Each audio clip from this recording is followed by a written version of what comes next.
Les temps de pauvreté, et donc les temps des martyrs de toutes sortes, sont les temps forts du témoignage, de l'apostolat et de la mission. Dans sa pauvreté, l'Église ne se confond plus avec le royaume. Elle aspire après lui et ne s'adore pas elle-même, elle adore le Christ. Elle se sait signe, et elle le devient en effet. C'est en ces temps, tout particulièrement, que l'Esprit de Dieu, s'il se soumet en quelque sorte à la dynamique humaine, peut aussi l'informer, la guider, la hâter vers une fin précise, qui est la parousie. Il accélère le rythme de la recherche de l'homme, il nourrit l'imagination et fertilise son cœur. En un mot, dans la pauvreté, l'esprit peut agir. Mais pourquoi évoquer la dynamique du royaume et de son signe, qui est l'Église, à propos du discours sur la montagne?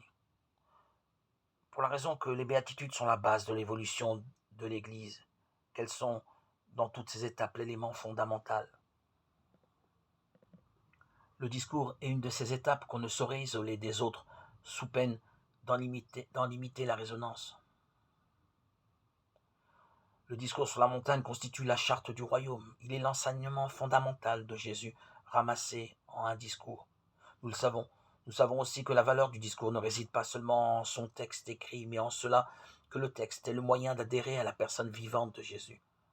Ce n'est pas un texte juridique auquel il suffirait d'obéir. C'est le moyen d'une relation de personne à personne entre un homme et Jésus.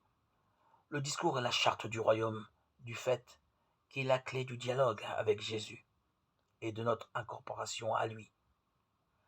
Une charte doit se définir en termes simples, accessibles à tous. C'est le rôle des béatitudes faciles à retenir par cœur, récitées ou psalmodiées aux assemblées.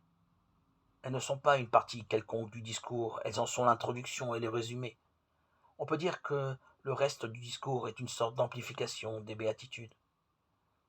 Et notre méthode de travail tiendra compte de ce fait, qui constituera à analyser les béatitudes à la lumière du reste du discours. En retour, les béatitudes contiennent tout le discours, en un condensé remarquable. Elles ont sans doute besoin d'être commentées, mais pour qui connaît la totalité du discours, les seules béatitudes lui permettent de se souvenir de tout le discours.